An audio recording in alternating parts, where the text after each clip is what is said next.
a todos. Es un placer darle la bienvenida a esta segunda conferencia del 11º ciclo de la Asociación Castellano-Manchega de Antropología. Agradecemos sinceramente su presencia y el interés que demuestran acompañándonos esta tarde. Antes de comenzar, queremos agradecer una vez más a la Biblioteca Pública del Estado su generosidad al cedernos sus instalaciones. Extender este agradecimiento a los técnicos de la biblioteca que tan fácil nos hacen las presentaciones. También decir que sin los colaboradores en los que tenemos la Diputación Provincial de Ciudad Real, Toyota, Folder, la Asociación de Industrias Culturales y Científicas, Farmacia Posta, Fuentes del Burgo, Serendipia y las Ideas del Ático, no sería posible estas conferencias. Su compromiso con la cultura y la divulgación nos permite seguir organizando estas jornadas y acercar la antropología y la realidad social a todos ustedes. Y ya entrando en materia, hoy tenemos con nosotros a Yolanda Valverde, que impartirá la conferencia titulada, voy a leer para no contarme nada, la Unión Europea frente a los límites de su autonomía, entre la aspiración y la acción. Es un placer para mí presentar a Yolanda Valverde, politóloga y profesional con una sólida trayectoria tanto en el ámbito académico como en el empresarial. Graduada en Ciencias Políticas y de la Administración por la UNED, premio al mejor expediente del grado de la UNED, no te lo esperaba, había que hacerlo, y máster de Ciencias Políticas con la especialización en Política Internacional, también de la misma universidad.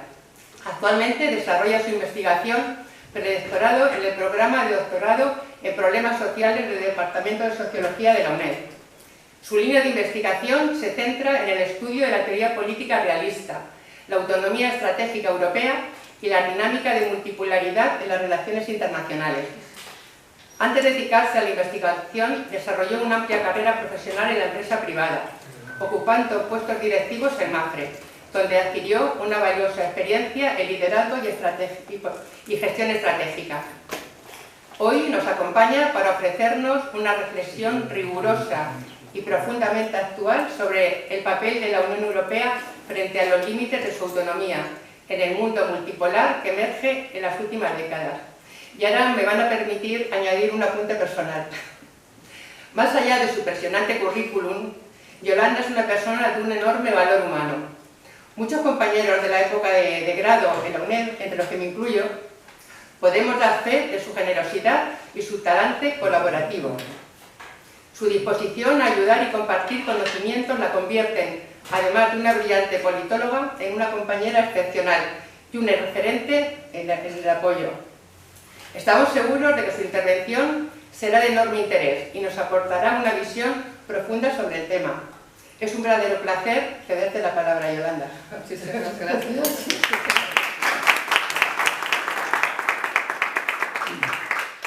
Bueno, no sé si es del todo bien merecido, pero le agradezco profundamente a Paloma sus palabras. No hay mejor manera de empezar nada que al lado de una amiga, y ha sido sensacional. A todos ustedes, por supuesto, su atención.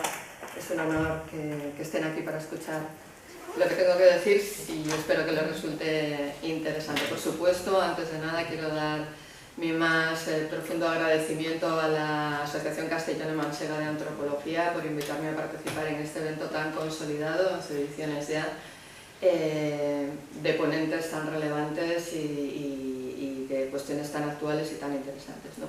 Hoy nos vamos a mover, en esta jornada nos vamos a mover no en el ámbito de la antropología, aunque está muy afectada la ciencia política y las relaciones internacionales por las cuestiones antropológicas. ¿No se me oye bien? Vale. Hoy nos vamos a mover, decía, en el campo de las relaciones internacionales, que es el campo de la ciencia política, no exactamente de la ciencia política, pero bueno, el campo de la ciencia política que se ocupa fundamentalmente de las relaciones entre Estados. Y vamos a tratar un tema menor, ni más ni menos que la autonomía estratégica de la Unión Europea, ¿no? Bueno, no les prometo muchas respuestas. Es más, no les prometo ninguna respuesta, pero sí que nos vamos a hacer un montón de preguntas incómodas que espero que resulten de utilidad para reflexionar sobre dónde estamos hoy en la Unión Europea, cuáles son nuestras opciones y qué está por venir en el futuro, ¿no? Es costumbre en la investigación en ciencias sociales, particularmente en el campo de las relaciones internacionales, declarar un poco, hacer ver al público cuál es nuestra perspectiva teórica de análisis del tema que estamos tratando, ¿no? Yo les adelanto que mi perspectiva de análisis de las relaciones internacionales es una perspectiva realista. No es que sea realista, es que se llama realismo la corriente de análisis, realismo político, ¿no? Esto quiere decir que los realistas entendemos la política internacional a través del análisis del poder, de los intereses y de las capacidades de los estados, más que desde los ideales, las ideologías, los principios o los valores, ¿de acuerdo? Esto quiere decir, por lo tanto, que yo no les voy a presentar hoy un ideal normativo sobre lo que la Unión Europea debería de ser, sino que vamos a tratar de hacer una reflexión realista sobre lo que la Unión Europea es y puede ser en el tablero mundial en el que nos estamos moviendo en este momento. Se suele decir de los realistas, y seguramente en algún momento de mi intervención ustedes recuerden esto que les voy a decir ahora, se suele decir que somos un poco pesimistas, se suele decir que tenemos una visión pesimista del mundo. Yo les adelanto que mi análisis de las cuestiones internacionales trata de ser coherente con una visión estratégica y no ideal del mundo en el que nos movemos. Bueno, ¿qué vamos a hacer en esta intervención? Vamos a ir recorriendo 4 bloques de una manera muy sencilla. Primero vamos a ver cómo ha cambiado el escenario internacional en las últimas décadas y por qué, y cómo eso ha afectado a la posición de la Unión Europea en el escenario internacional. Luego veremos por qué ha entrado en crisis el orden internacional liberal liderado por Estados Unidos y sus aliados occidentales en las últimas décadas, cómo ha surgido un nuevo mundo multipolar y qué implicaciones tiene esto para la Unión Europea. Después nos preguntaremos cuáles son las aspiraciones de la Unión Europea, qué significa eso de la autonomía estratégica y qué obstáculos tenemos para lograrlo. Y por último, vamos a tratar de hacer una reflexión lo más honesta posible sobre qué puede y qué no puede hacer la Unión Europea en el tablero mundial. Es decir, vamos a ver de dónde venimos, dónde estamos, qué queremos ser y qué dificultades tenemos para lograrlo. A lo largo de la intervención probablemente será inevitable que utilice algunos términos propios del campo de las relaciones internacionales, pero trataré de aclararlo de la manera más sencilla posible para que todos ustedes, si no están iniciados en este ámbito, puedan seguir la intervención sin ninguna dificultad y, por supuesto, estoy abierta a cualquier pregunta en cualquier momento. Bueno, como ustedes saben, en los últimos tiempos no hace falta más que ver un poco las noticias, echar un vistazo a la prensa. Vivimos unos tiempos de transformaciones muy importantes. Esto en sí mismo, en el mundo de la antropología lo sabemos bien también, ¿no? En el campo los antropólogos lo saben bien, las transformaciones en sí mismas no son una novedad. La historia de la humanidad es una historia de transformaciones. Lo que sí parece distintivo de la época en la que nos estamos moviendo ahora es la aceleración a la que se están produciendo estas transformaciones, ¿no? Y esto ha cambiado sustancialmente la forma en la que los estados se interrelacionan, compiten, cooperan en el sistema internacional, ¿no? Entonces, la intervención de hoy parte de una pregunta muy sencilla pero que tiene profundas implicaciones. Es decir, ¿puede la Unión Europea valerse por sí misma en un mundo que cada vez es más competitivo, más multipolar, en el que el liderazgo de Estados Unidos ya no es tan claro, está discutido, incluso por momentos desafiado? ¿O lo que es lo mismo?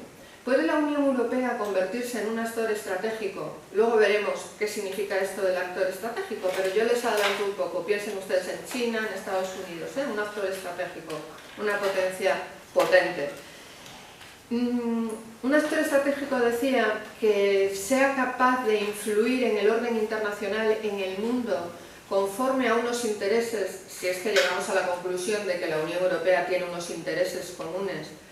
Les decía, influir en el mundo conforme a esos intereses sin depender de terceros, porque durante mucho tiempo la Unión Europea ha sido vista como un modelo de paz, de integración, de prosperidad, un conjunto de estados que tras las guerras del siglo XX optan por unir sus fuerzas, ¿no? Sin embargo, esta imagen idealizada de la Unión Europea contrasta con una realidad que es mucho más compleja, ¿no? La Unión Europea es incuestionablemente una organización única, lo es, pero también es una organización profundamente limitada cuando se trata de actuar con autonomía en la escena internacional. Y lo curioso es que esto no es un debate nuevo, ¿no? En 1979, luego al final les voy a dejar unas referencias bibliográficas por si la charla les resulta interesante, que puedan ustedes leer algunas cosas con las que profundizar en el tema. Les decía que en 1979 Brzezinski, que era uno de los grandes geoestrategas de la administración norteamericana en el siglo XX, concretamente en la administración Nixon, Brzezinski escribe un libro que se titula The Grand Chessboard, el gran tablero mundial, en el que dice que a raíz de la entrada de Estados Unidos en la Segunda Guerra Mundial, la Unión Europea iría dejando de ser un sujeto para convertirse en un objeto de la política internacional, es decir, alguien sobre quien se decide, pero quien no decide. Claro, lo preocupante no es que Brzezinski dijera que la Unión Europea se estaba convirtiendo en un objeto de la política internacional, lo preocupante es que décadas después esta afirmación sigue siendo inquietantemente vigente, ¿no? De ahí que haya algunos autores, como el profesor Josep Baqués de la Universidad de Barcelona, que dice que cuando Brzezinski llama, porque en una parte del libro dice que Europa es un vasallo de Estados Unidos, ¿no? Que cuando Europa llama vasallos, cuando Brzezinski llama vasallos a los aliados europeos, no los está insultando, sino que los está describiendo. Y yo cada vez que me acuerdo de esto, ¿no? ¿Recuerdan ustedes este verano cuando vimos a la presidenta von der Leyen sentada con el presidente Trump en Escocia, o cuando vimos a los líderes europeos sentados recibiendo la elección del presidente Trump, cómo en la prensa se retomó el concepto de vasallaje con mucha naturalidad, ¿no? No es un insulto, es una forma de estar en el mundo, ¿no? Es una actitud frente a las cosas. Bueno, para entender los límites de la Unión Europea, los límites, ¿por qué la Unión Europea no actúa con autonomía? Es necesario que nosotros miremos hacia atrás y observemos cómo ha cambiado el mundo, como les decía, ¿no? Cómo llegamos a un mundo dominado por Estados Unidos y qué implicaciones tuvo esto para Europa, porque aquí es donde empieza el lío, permítanme el coloquialismo. Como ustedes saben, durante la Guerra Fría, la Guerra Fría, que no fue una guerra, como todos ustedes sabrán, por supuesto, empieza poco después de finalizar la Segunda Guerra Mundial y se prolonga hasta la disolución de la Unión Soviética en 1990, ¿no? Durante la Guerra Fría, las dos grandes superpotencias del sistema internacional, ¿no? Rusia y Estados Unidos, crean y mantienen un orden mundial que nosotros técnicamente conocemos como bipolar. ¿Por qué? Porque hay dos grandes polos de poder, dos grandes centros de poder en el mundo, ¿no? Pero claro, cada una de ellas ejerce, como ustedes saben, en sus respectivas zonas de influencia, domina, y se van entendiendo la una con la otra y el mundo se distribuye en torno a esos dos polos de poder. Pero tras el proceso de disolución de la Unión Soviética, la proclamación de la independencia de sus repúblicas y la fundación de la Federación Rusa en 1991, la Unión Soviética se desintegra como superpotencia y da paso al liderazgo indiscutible de los Estados Unidos, ¿no? Porque la la Federación Rusa económicamente era muy débil, políticamente era inestable, y entonces sucede que nos quedamos con Estados Unidos como única gran superpotencia del sistema internacional. Y esto es un evento histórico, esto es un hito histórico. Es la primera vez, porque ha habido otros imperios que han coexistido unos con otros, ¿no? Pero es la primera vez que una sola potencia se encuentra sola con capacidad para moldear el orden mundial. Y esto es lo que da paso a lo que nosotros en relaciones internacionales llamamos hegemonía liberal, el periodo de la hegemonía liberal. Este es un término, el de hegemonía liberal, que es popularizado y teorizado principalmente por un autor referente para nosotros, el profesor John Mearsheimer de la Universidad de Chicago, y lo utiliza para describir la estrategia global de los Estados Unidos tras la Guerra Fría, ¿no? Cómo Estados Unidos intenta moldear el mundo a su imagen y semejanza cuando se queda como una única potencia del sistema. Mearsheimer escribe una obra, así como el Gran Tablero Mundial, lo pueden encontrar ustedes en internet, traducido en español, este no lo van a encontrar traducido. Mearsheimer escribe una obra que se titula The Great Illusion, Liberal Dreams and International Realities, que ya nos apunta el título que es lo que está pensando Mearsheimer, ¿no? El gran delirio, sueños liberales y realidades internacionales. Mersheimer dice que sostiene que a partir de este momento, del fin de la Guerra Fría, Estados Unidos intentó moldear el mundo conforme a los valores del liberalismo progresista occidental. Y en este punto conviene aclarar una cosa, porque cuando nosotros hablamos del orden liberal, que es el orden mundial en el que hemos vivido las últimas décadas, cuando nosotros hablamos del orden liberal o de los liberales, se suele dar una confusión muy frecuente, porque nosotros en relaciones internacionales no nos referimos a los liberales como una ideología partidista, como sí se hace con el liberalismo político o económico en los contextos nacionales, ¿no? Solemos asociarlo a esa manera. Sino que nos referimos, con liberalismo en relaciones internacionales, nos referimos al conjunto de principios y normas con el que Estados Unidos dirige el orden mundial, ¿no? Entonces, es decir, en relaciones internacionales el liberalismo no se identifica con una ideología partidista. Y esto es así porque hay liberales de izquierda y hay liberales de izquierdas y de derechas, porque lo que los une es una forma común de entender cómo debe organizarse el mundo, cómo se deben relacionar los estados. Para aclarar más esto que les estoy diciendo sobre que hay liberales de izquierdas y derechas, me dirá, ¿se ha vuelto loca esta persona? No. Si ustedes analizan, se imaginan ahora mismo el Parlamento español, verán que prácticamente todo el espectro político representado en el Parlamento español comparte los valores del liberalismo progresista occidental, que es la promoción de la democracia, la idea de que todos los estados deben de adoptar sistemas políticos democráticos porque este es el mejor o el único sistema político legítimo. Por otra parte, los liberales sostienen la idea de que existen una serie de derechos individuales inalienables, libertad de expresión, libertad de religión, los derechos de las minorías, igualdad de todos ante la ley, que los estados deben de respetar sin importar sus contextos históricos o culturales. Por otra parte, también se promociona el libre comercio, la globalización, la idea de que la economía abierta, el libre mercado, la interdependencia económica son vías hacia la paz y la prosperidad, ¿no? Se confía en el multilateralismo y en una serie de organizaciones internacionales que van a garantizar el orden mundial, el Fondo Monetario Internacional, Organización de Naciones Unidas, la Organización Mundial del Comercio, todas estas organizaciones que son las que de alguna manera regulan el orden internacional. Y todo esto viene acompañado de una especie de universalismo moral, que es la idea de que estos principios y estas normas no son válidos solo para Occidente, sino que deben ser aplicados en todo el mundo, interviniendo allá donde haga falta para lograrlo, donde haga falta y como haga falta. Entonces, nos tenemos que detener aquí un momento después de dicho esto, porque aunque pueda parecer un poco teórico, también es importante para lo que viene. Cuando nosotros tenemos varias potencias compitiendo por influir en el sistema internacional, tenemos un orden bipolar, o si hay más de dos, multipolar o tal, la relación entre esas potencias es una relación que se basa en el poder porque lo que tratan es de garantizar su seguridad. Pero si solamente tenemos una potencia en el sistema, como no hay una competencia por la seguridad, si esa potencia tiene una ideología que considera que debe ser aplicada universalmente, puede moldear el mundo a su imagen y semejanza. Por supuesto, es muy importante que entiendan ustedes que no estamos cuestionando el modelo, estamos describiendo y explicando lo que ha pasado. Luego, si quieren, podemos hablar y opinar cada uno, pero mi opinión aquí no es importante, mi trabajo es explicarlo. Dicho esto, ¿cómo ha afectado esto a la posición de la Unión Europea en el mundo, ¿no? ¿Cómo influye el hecho de que Estados Unidos sea la única potencia que lidera en la posición que adopta o la actitud que adopta como actor la Unión Europea en el mundo?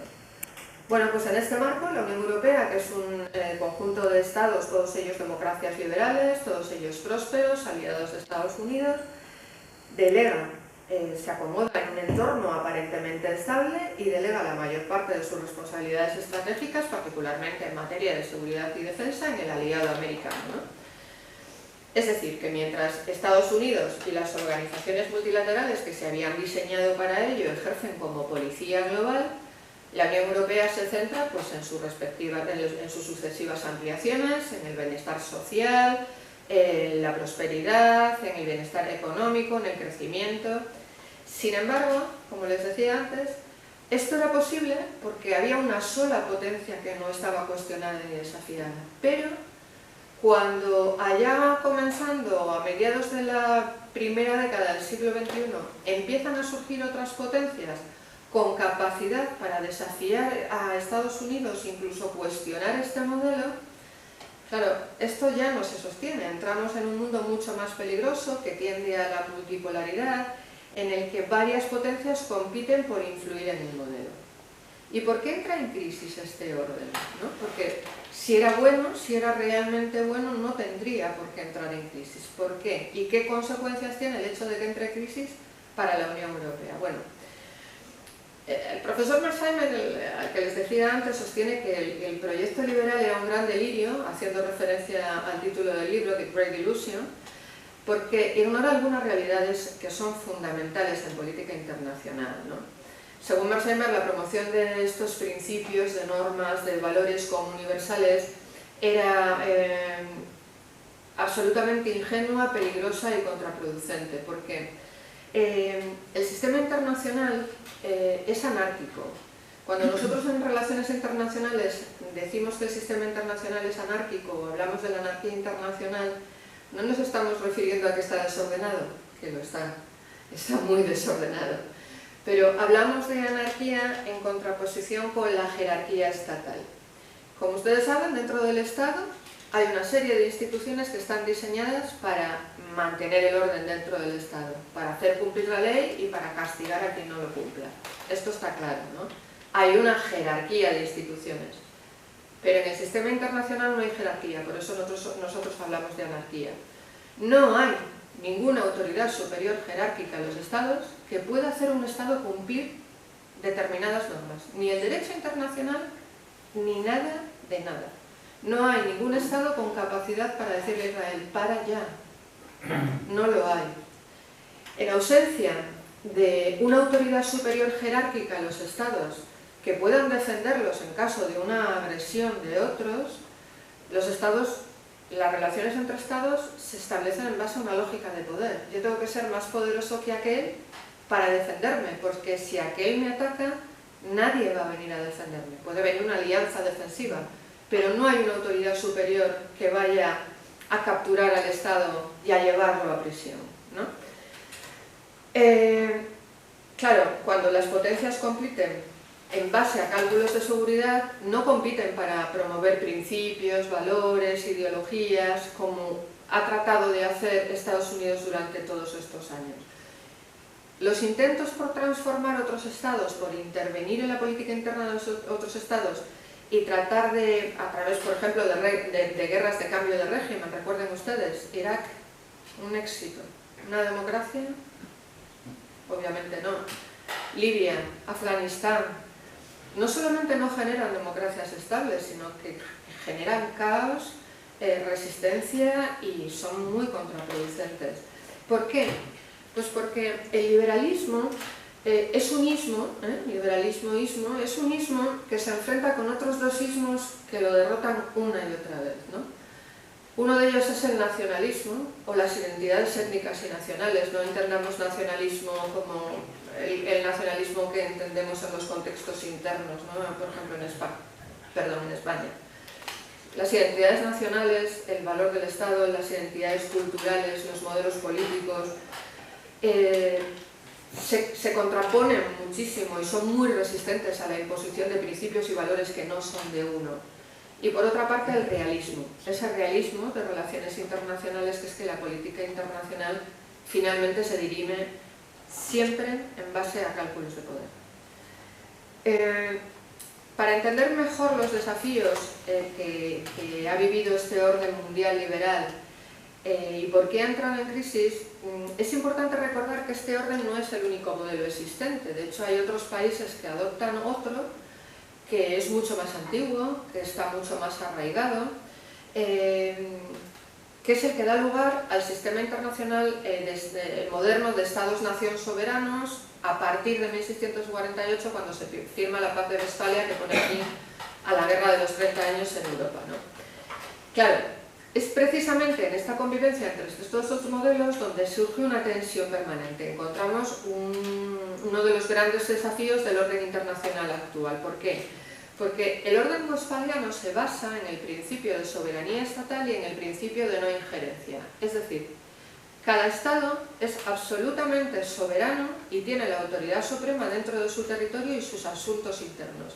Y ningún Estado puede intervenir en la política interna de otros.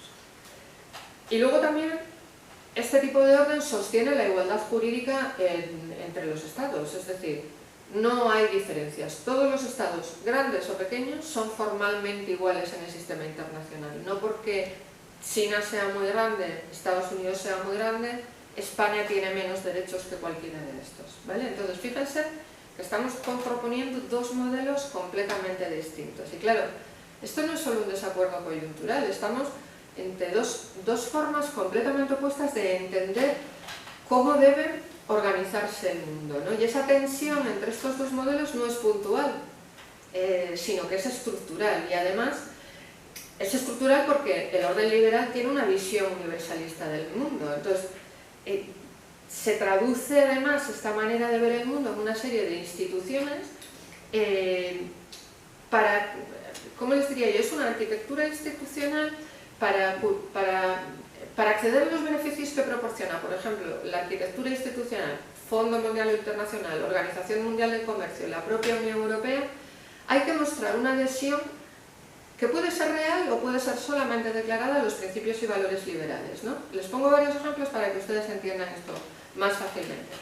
El ejemplo más claro de esto es el proceso de integración en la Unión Europea por parte de los países de la Europa del Este.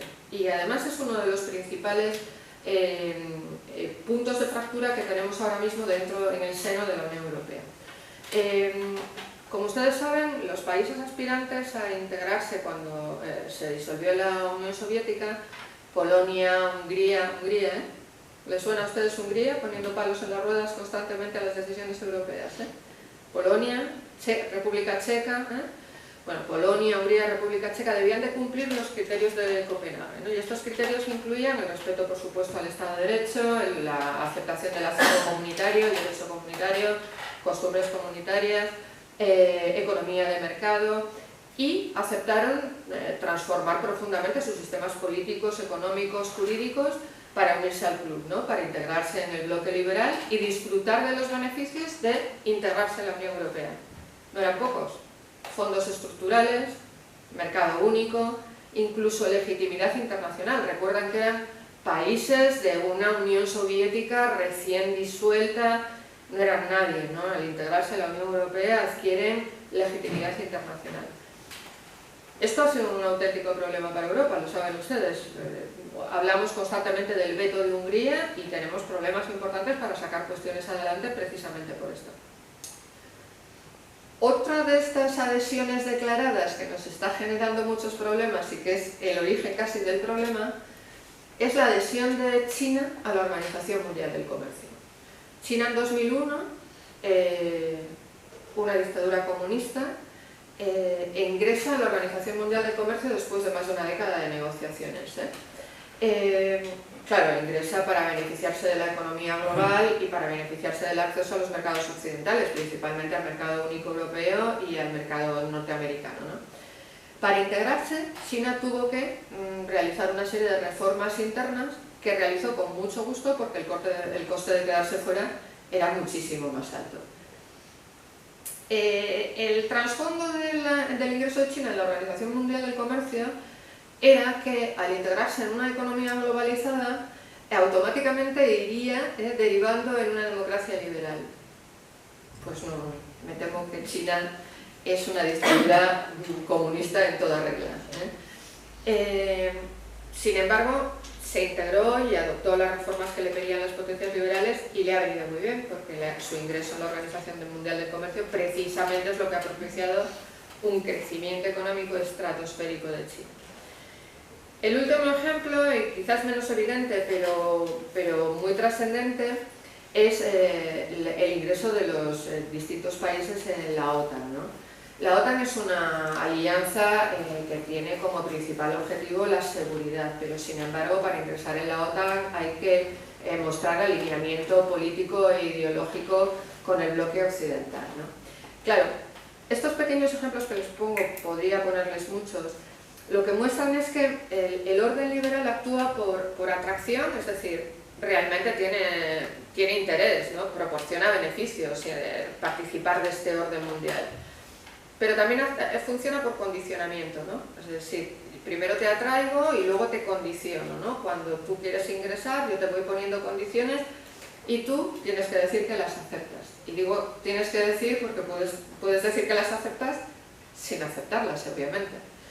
Es decir, el orden liberal moldea el comportamiento de los estados, incluso de aquellos que no comparten sus valores, obligándoles a adaptarse para no quedar fuera.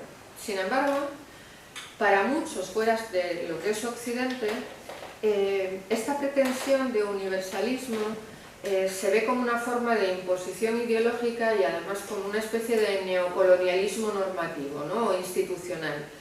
De ahí que hay algunos autores, como por ejemplo Samuel Huntington, un politólogo norteamericano, en un libro que tiene muy interesante, muy debatido, muy discutido, El choque de civilizaciones, llega a afirmar que lo que para Occidente es universalismo, para el resto del mundo es imperialismo, ¿no? Claro, este rechazo hacia el orden liberal no se manifiesta solamente en términos retóricos, sino que se traduce en acciones concretas en la arena internacional. Y de hecho, si ustedes bucean un poco en las actas que se producen en las votaciones de Naciones Unidas en el contexto, por ejemplo, del conflicto entre Ucrania y la Federación Rusa, verán que las votaciones reflejan patrones no contrarios o favorables a la Federación Rusa, que resultan francamente sorprendentes cuando se analizan desde una posición occidental. De hecho, no sé si lo conocen ustedes, pero el 85% de la población mundial vive en países que no han enviado armas a Ucrania o no han impuesto sanciones a Rusia.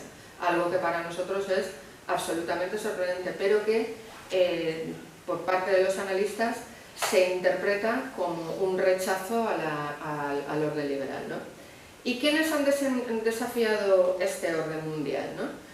Estados Unidos estaba feliz y de repente surgen desafíos. Pues seguramente que ustedes ya tienen en la cabeza, ¿no? A China y a Rusia. China, que a raíz de la entrada de la Organización Mundial del Comercio, como hablábamos, experimenta un crecimiento económico absolutamente exponencial, que además, y esto es muy importante, traduce en capacidades militares impresionantes, no le alcanza ni de lejos a los Estados Unidos, pues Estados Unidos es la principal potencia económica y militar del mundo, pero China ya tiene capacidades militares muy importantes.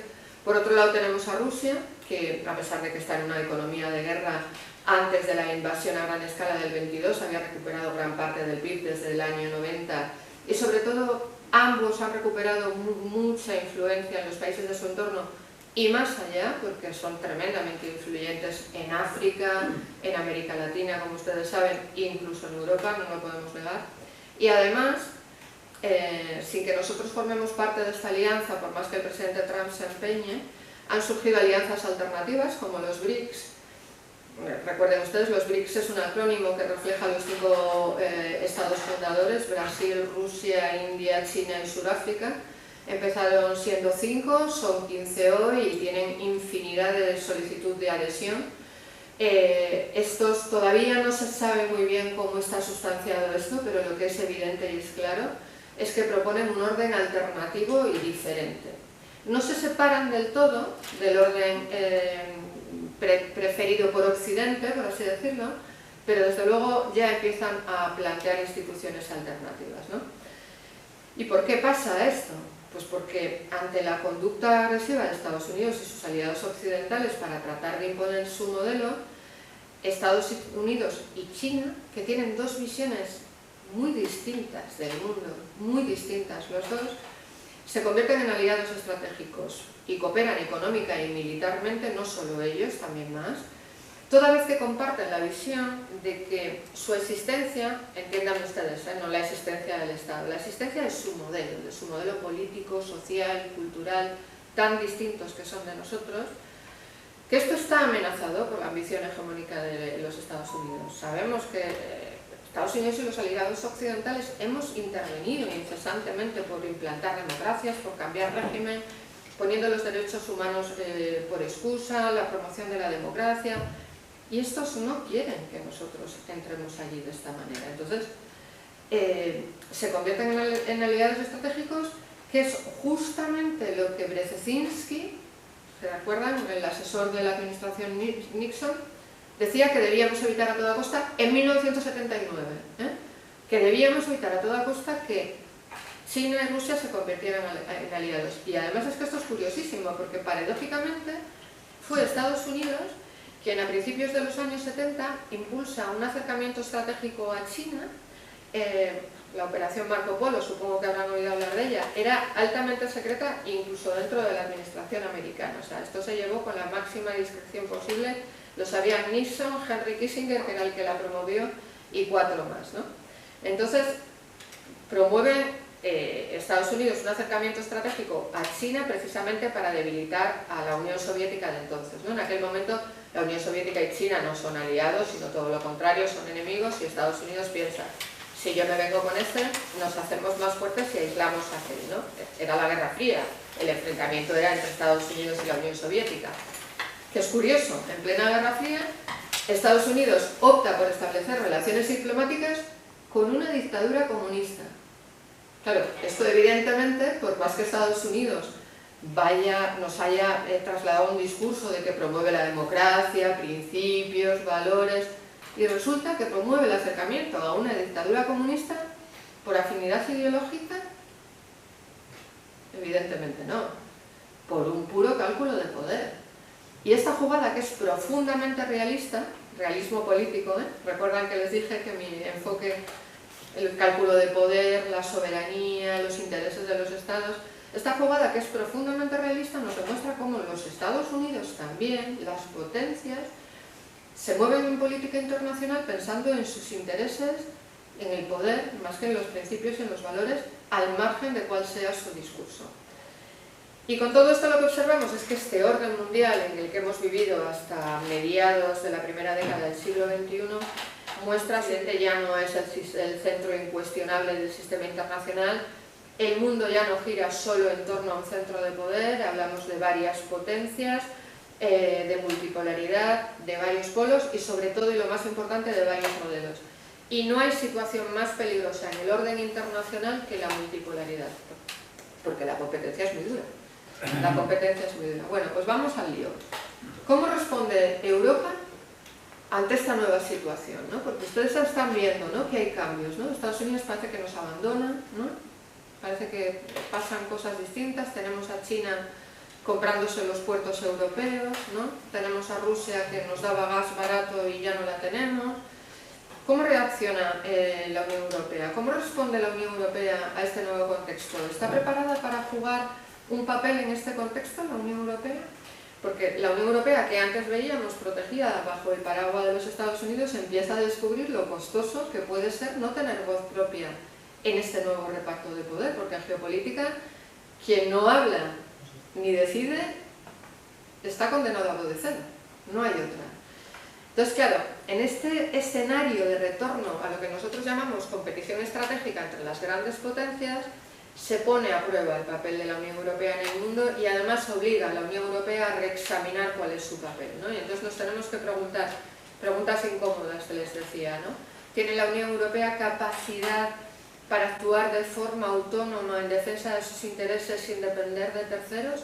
¿Puede ser un actor estratégico en el sistema internacional y tener voz propia? Porque en marzo de 2020, creo recordar, el exalto representante de la Unión Europea para Asuntos Exteriores y Política de Seguridad y Defensa Común, el señor Borrell, decía, y les cito textualmente: la Unión Europea debe aprender rápidamente a hablar el lenguaje de poder.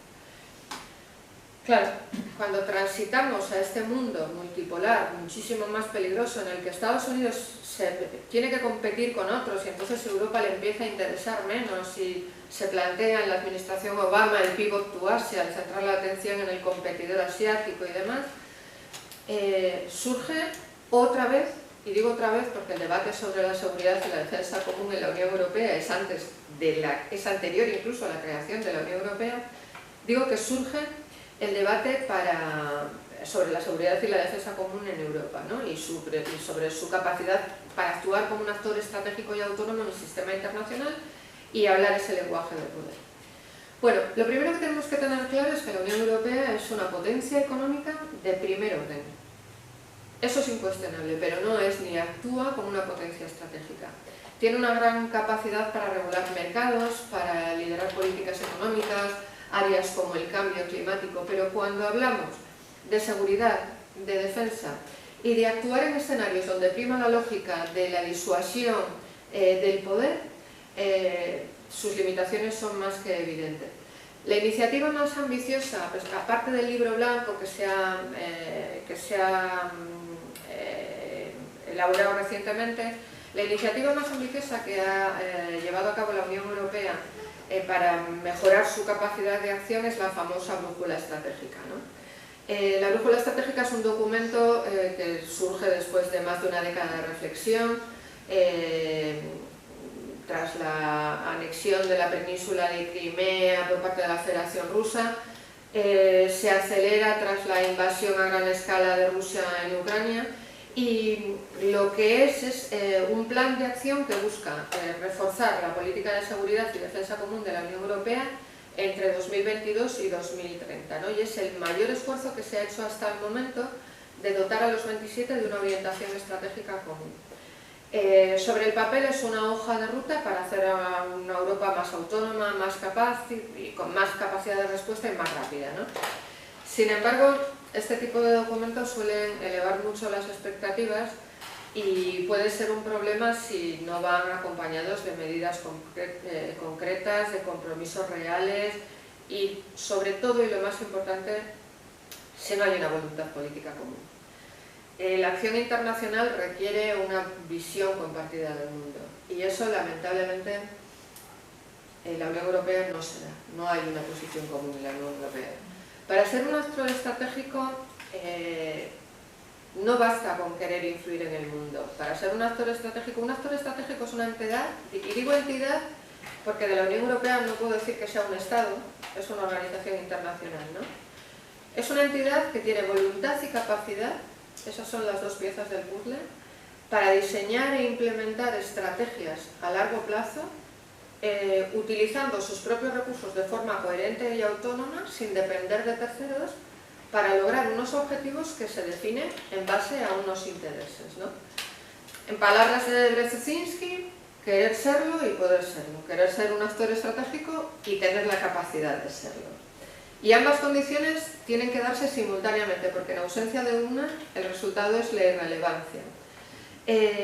Claro, para tener capacidad hay que tener autonomía, hay que tener medios y hay que tener voluntad política.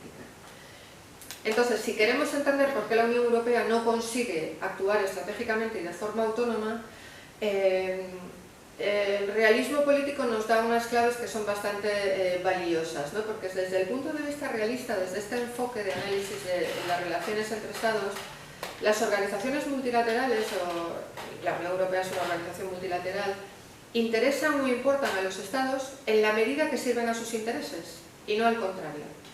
Entonces, desde este punto de vista, la Unión Europea, más que ser un actor, para los Estados es un campo de juego, donde a veces colaboran, a veces llegan a acuerdos, a veces compiten, a veces se bloquean, pero no es un actor en sí mismo. Y esto, cada Estado en este contexto actúa, por supuesto, sobre todo respondiendo a su interés nacional. Y esto, que puede sonar un poco crudo, lo vamos a ir viendo luego con ejemplos prácticos, ¿no? Y por otra parte, cuando hablamos de autonomía, implícitamente estamos reconociendo que queremos independencia, ¿no?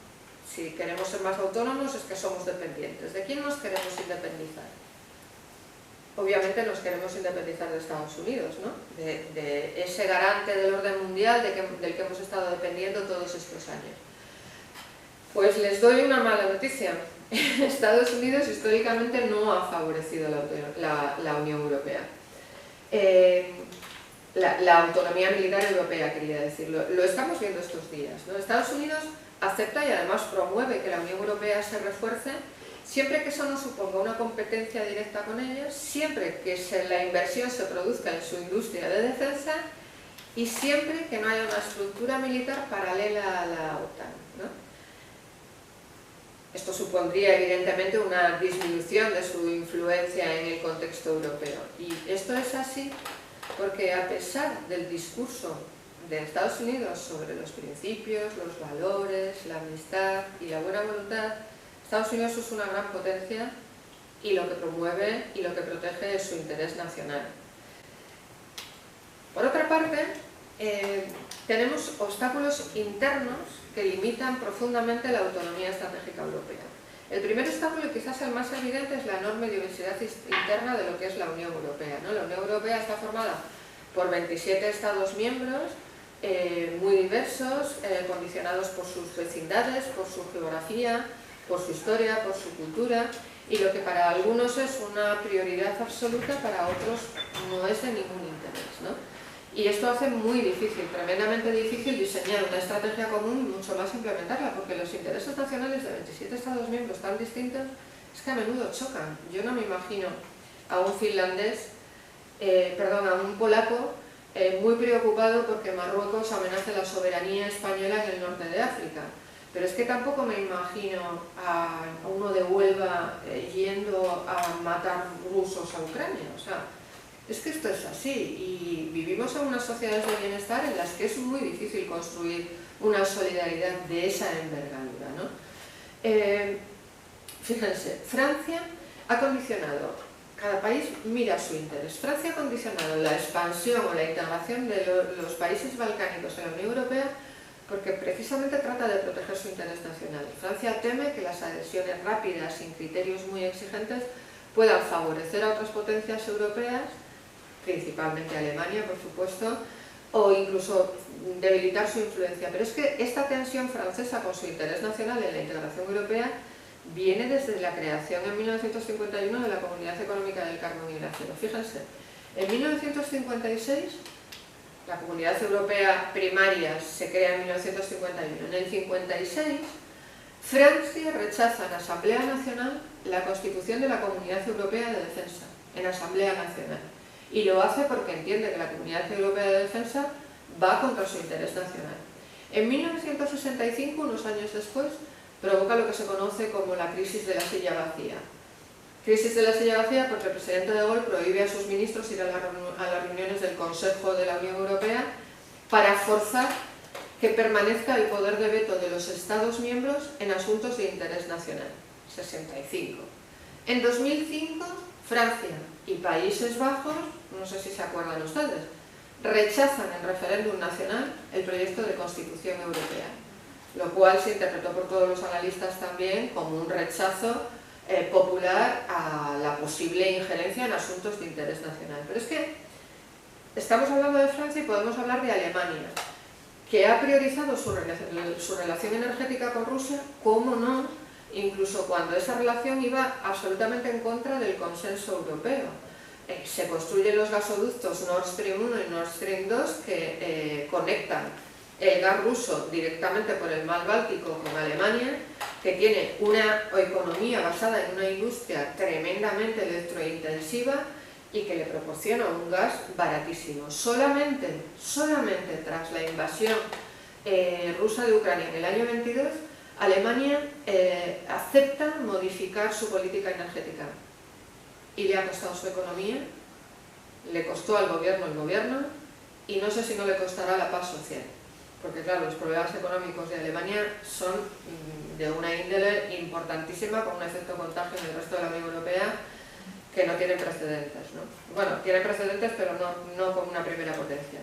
Polonia y Hungría, decíamos antes, Polonia y Hungría han vetado sistemáticamente, se cuentan por decenas los bloqueos de Hungría en el contexto de las decisiones que se toman en materia de política exterior con respecto a la Federación Rusa. Bloquean infinidad de decisiones en materia de política exterior.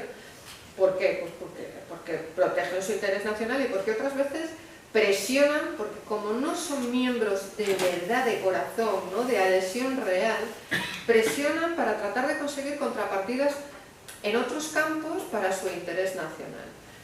Entonces, vemos que aquí los Estados miembros son pues distintos, muy distintos, y es muy difícil.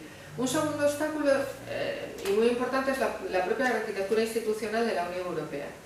Como ustedes saben, hay algunas políticas en la Unión Europea que se toman en el nivel supranacional, ¿no? La Comisión Europea, la presidenta von der Leyen actúan, permítanme la simplificación, no es así, pero como gobierno de la Unión Europea, ¿no? Se toman decisiones, pues por ejemplo en materia de política energética, reguladora, políticas ambientales, políticas comerciales, se toman en el seno de la Comisión y luego se transponen, los Estados miembros tienen la obligación de transponerlas. Pero otras áreas de política, como es el caso de la política de seguridad y defensa, no se rigen por este tipo de lógica, sino que se rigen por una lógica intergubernamental. Es decir, estas políticas se adoptan a través de negociaciones entre los Estados miembros, en el Consejo, no en la Comisión. Y es necesaria unanimidad y consenso para aprobar una política. Es decir, basta con que un Estado miembro no esté de acuerdo con esa política para que esa política decaiga. Y claro, esto en relaciones internacionales se traduce en debilidad. ¿Por qué? Primero, porque las negociaciones se dilatan muchísimo en el tiempo. ¿Cuánto tiempo llevamos para tomar la decisión de suspender el acuerdo de asociación con Israel? Un acuerdo de asociación que es público, está en la web de la Unión Europea, que está directamente vinculado desde casi sus primeros párrafos al respeto a los derechos humanos. Y resulta que llevamos 2 años para denunciar el acuerdo de la asociación. ¿Por qué? Porque hay países que lo bloquean. Entonces, el hecho de tener que buscar la unanimidad retrasa mucho las cuestiones, las decisiones, y además hace que las decisiones sean decisiones de mínimos, porque para conseguir consenso hay que rebajar las expectativas, ¿no? Claro, ustedes estarán pensando, bueno, pues cambiamos las reglas, quitamos la unanimidad, ¿no? Cambiamos la regla de decisión en el Consejo y adoptamos las decisiones por mayoría cualificada, otro tipo de mayorías que hagan más fáciles las decisiones. Y la verdad es que es buena idea, pero a los Estados miembros no se lo debe parecer. Porque no hay ni una sola iniciativa para cambiar esta regla. Las reglas de decisión del Consejo de la Unión Europea no han surgido del azar ni han caído del maná, son exactamente las que los Estados miembros quieren que sean. Y si la hubieran querido cambiar, la hubieran cambiado. Pues ni siquiera tras el conflicto en Ucrania a partir del 22 ha habido ni una sola iniciativa para cambiar las reglas de decisión. O sea que esto tiene como mala pinta, ¿no? El profesor Baqués, al que les mencionaba antes, dice que parece que no es factible el alineamiento de un Estado en un proyecto común cuando no correlaciona con el interés nacional. Bueno, el tercer reto que les voy a plantear hoy para esta autonomía estratégica es la falta de medios. Es verdad que tenemos países, Estados miembros, con ejércitos muy potentes, incluso tenemos una potencia nuclear, Francia es una potencia nuclear, y que hay países que hacen un gasto importante. Polonia tiene un ejército muy considerable, un gasto muy importante en seguridad y defensa, pero esos recursos no son directamente transferibles al nivel de la Unión Europea, al nivel supranacional, ¿no? Esto es un poco como si yo les digo ahora, vamos a juntar todo el dinero de todos los que estamos en esta sala, ¿que somos más ricos o más pobres? Juntamos el dinero que tenemos todos, sacamos todos el dinero que llevamos en el bolso, ¿que somos más ricos o más pobres? Estoy mediante, depende, ¿no? Depende de qué vaya. ¿Quién administra la caja? ¿Y para qué? ¿Y qué vamos a hacer con el dinero? ¿No? Son recursos que no son transferibles al nivel supranacional, no son más poder real, son una suma teórica de recursos dispersos, pero no son más poder real. Se han lanzado propuestas, es verdad, se ha lanzado, la historia del ejército europeo también es anterior, me remontaría a Saint-Simon, o sea, estamos hablando de ni sé cuándo. La propuesta del ejército europeo que empezó siendo una aspiración de 150.000 efectivos y hoy tenemos 5.000. Una aspiración que no crece, no se lleva a cabo, sino que además decrece, ¿no?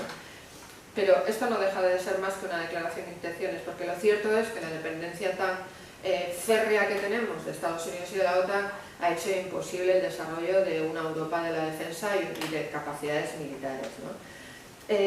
Y además aquí es curioso porque hay una marcada diferencia entre los Estados miembros también, entre lo que se hace y lo que se dice, ¿no? Y esto es la gran paradoja que atraviesa todo el discurso de la Unión Europea sobre la autonomía estratégica, ¿no? Hay países como Francia que promueven una mayor autonomía, una mayor independencia, pero siempre que beneficie a su industria de defensa y que pueda liderarlo. Otros, como los del este o los nórdicos, desconfían completamente de una defensa europea y siguen dependiendo y siguen confiando en la OTAN y en Estados Unidos para garantizar su seguridad, y así está contemplado, de hecho, en la política europea de seguridad y defensa común. Finlandia y Suecia. No sé si recuerdan ustedes que Finlandia y Suecia eran dos países neutrales. Hasta el año 23 y 24 que han pedido protección urgente a la OTAN. Es normal, ¿eh? Si yo viviera al lado de la Federación Rusa y hubiera visto a la Federación Rusa invadir a Ucrania, igual también hubiera levantado la mano y yo hubiera dicho, oye, que todos a mí. Pero lo cierto es, ingresó antes en la OTAN que en la Unión Europea, vayan a renunciar al paraguas defensivo de la OTAN para optar por una defensa común europea, hipotéticamente ya y sin construir, ¿no?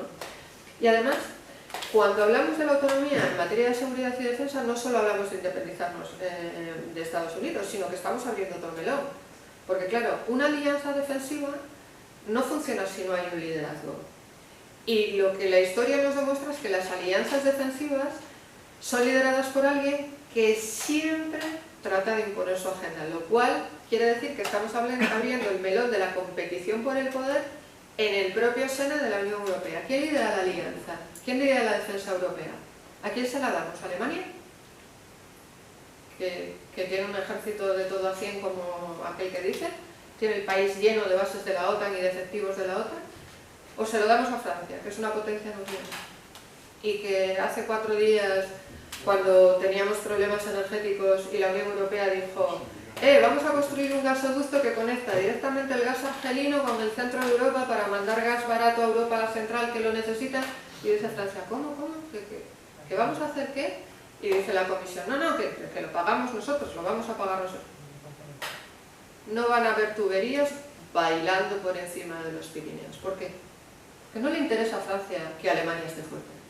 Entonces, y esto es nuestra realidad europea. Entonces, bueno, pues este sería un melón interesante. Y el último obstáculo que yo le veo a la autonomía europea, por resumírselo mucho, veo más, pero por no saturarlos, es lo que nosotros llamamos wishful thinking, y lo llamamos así, wishful thinking. El wishful thinking europeo es una especie de optimismo ingenuo, según el cual las élites europeas tienden a pensar que con el tiempo, la Unión Europea se acabará convirtiendo en algo así parecido como un macroestado, ¿no? Yo antes les he dicho que mi opinión no es importante, pero les voy a dar mi opinión sobre esto. Yo sobre esto pienso que tras este reconocimiento de que esta esperanza de que algún día la Unión Europea algún día será algo así como un macroestado, lo que subyace es el reconocimiento implícito de que hay que ser un Estado para abordar este tipo de cuestiones. Que una organización internacional de este calibre, con las limitaciones que estamos viendo, no puede acometer esto de la manera que la Unión Europea lo está planteando.